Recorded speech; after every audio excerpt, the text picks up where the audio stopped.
Welcome to the Cross Border Interviews, the online show where we dive into the insights of municipal political leaders from across Canada. Now, our mission on this show is quite simple. Shine a light on the dedicated individuals who day in and day out work around the council table to shape the communities that we call home. And from February 27th to March 1st, we traveled to the Yellowknife Northwest Territories to attend the Northwest Territories Association of Communities. While there, we sat down in person with municipal leaders from across the territories. And for our final edition of that travels, today we sit down and chat with Hamlet of Bechoko Councillor Tony Rabesca. Across Canada, our cities, towns, villages, and rural communities are alive with stories waiting to be told. Stories of innovation and economic development, resilience in the face of the housing challenges, and the financial hurdles municipalities overcome every day. At the Cross Border Network, we bring these stories to life. From coast to coast to coast, we're connecting Canadians to the issues shaping our communities and showcasing the people working tirelessly to make them thrive. With your support, we can expand our reach, amplify more voices, and shine a light on the challenges and triumphs of municipal life. For as little as $3.99 a month, you can help us grow and continue sharing the stories that matter most. Join us today and be part of this important mission. Together, we can tell more stories, build stronger communities, and make a real difference. Support the Cross Border Network now. Visit www.crossborderinterviews.ca today.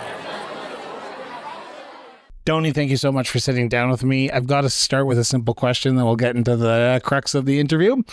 Where did your sense of duty to serve your community come from? Well, I started working at a very young age, especially when I was graduated from after school. I went into helping young people. I wanted to start looking at helping young people.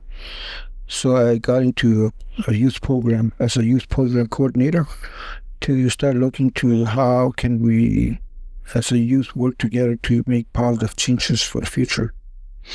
And how did that lead you to elected government? Well, I mean, I've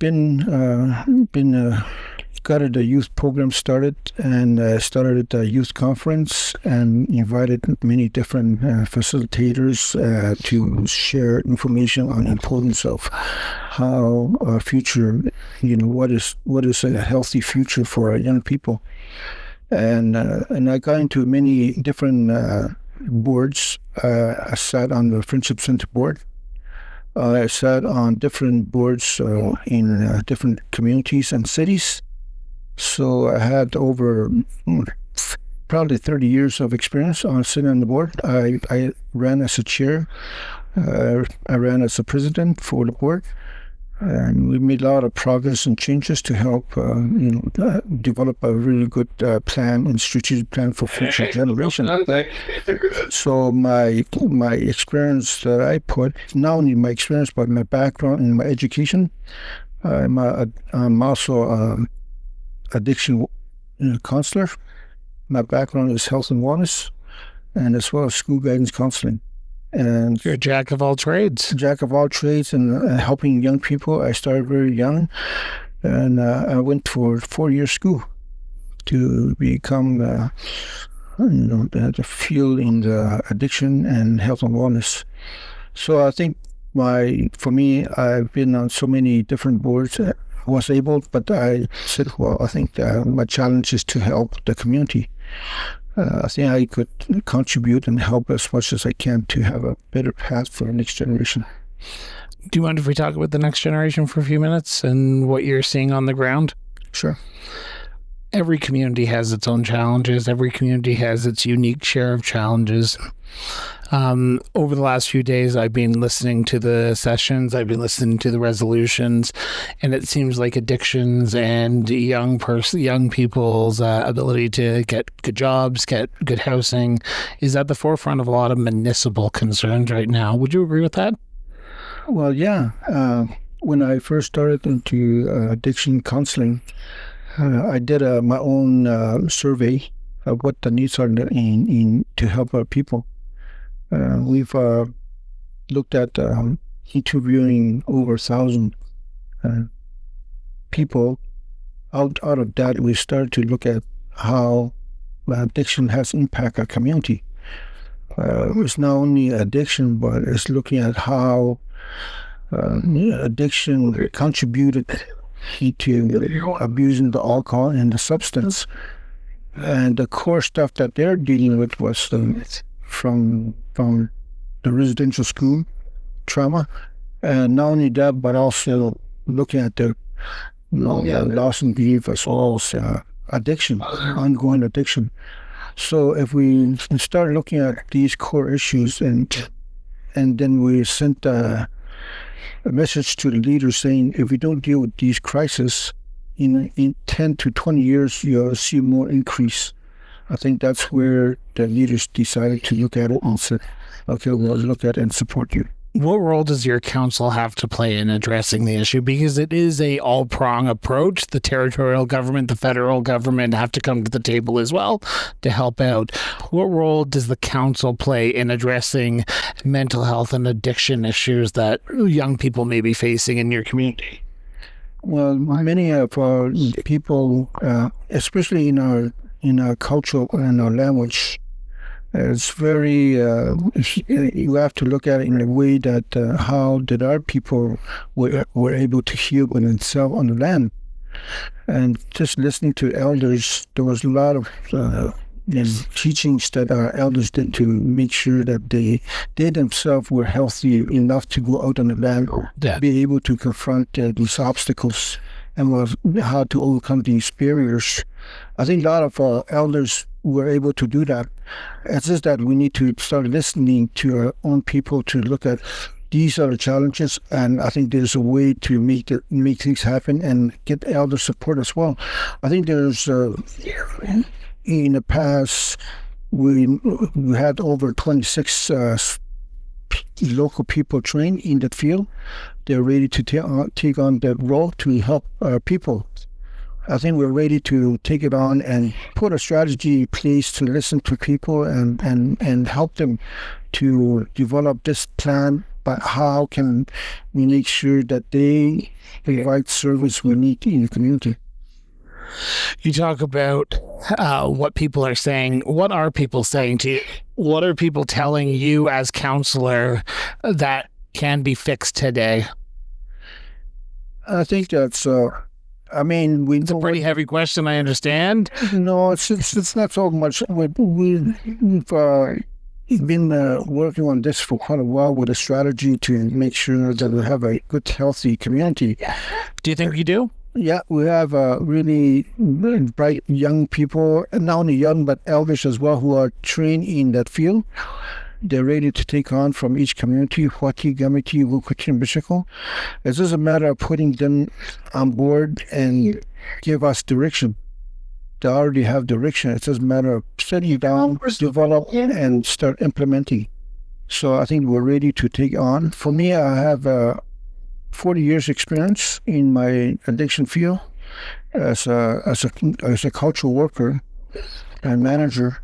I'm able to look at these two and how can we put it into Stronic 2 healing based on our knowledge as well as the modern training, and put these two together and make it happen. And I think we're ready to do that. I want to talk about the challenges your community faces outside of the addiction challenge. Not saying it's not necessary to talk about, but what else is the challenge? What other challenges is Bechoko facing right now? Well, I think there's challenges climate change. Things are changing rapidly, and at the same time, we know we have to be able to look at how can we, for the future generation, what kind of passage do they want to see happen? For example, there's, I think one of the challenges we're looking at is what are some of the goals and aspirations they'd like to achieve based on their language, culture, and way of life. If we could find their passage, then we could help them develop and implement so they themselves can overcome these obstacles on the land and be able to confront the fear. Once they do that, the whole new world opens doors for them.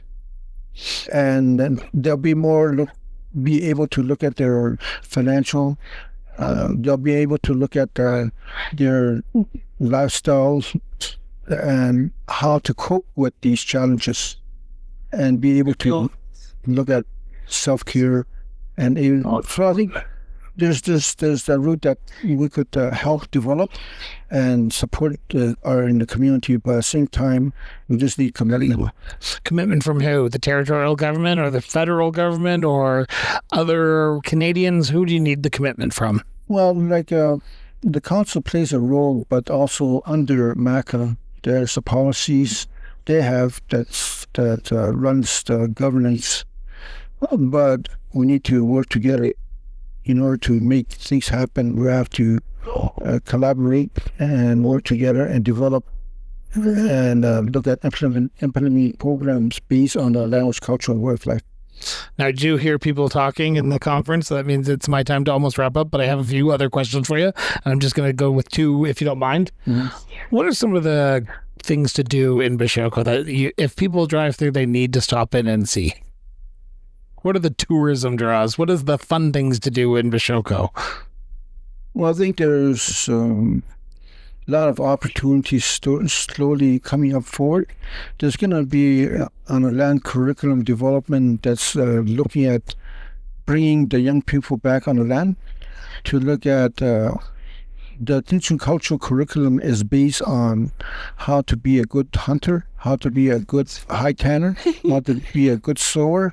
So if we develop these curriculum, they have to follow these guidelines and the steps to become who they want to be. And just following the protocols and traditional law of the culture under the values and belief, we could put the plan in place to develop a plan that will give them the passage they want in life based on the teaching culture, language, way of life. Once they have that passage open and the door opens, it's a new whole world that they'll go in, and I'll be opening the door for them. Now, I did say at the top of the interview, we were going to talk about something that you are passionate about. You are sitting down and talking with elders of your community, and you have a website. Tell me more about this. Well, we're looking at getting the elders involved in things are changing so rapidly in the communities. We're losing elders, and in order for our language, culture, and way of life to sustain and revive, we have to start helping document and do digital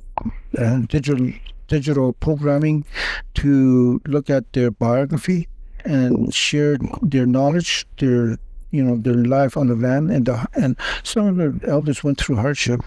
But if we could continue to keep their story alive through digital storytelling, that's something that we would like to see how we could utilize these resource people to help us to get these elders' biography.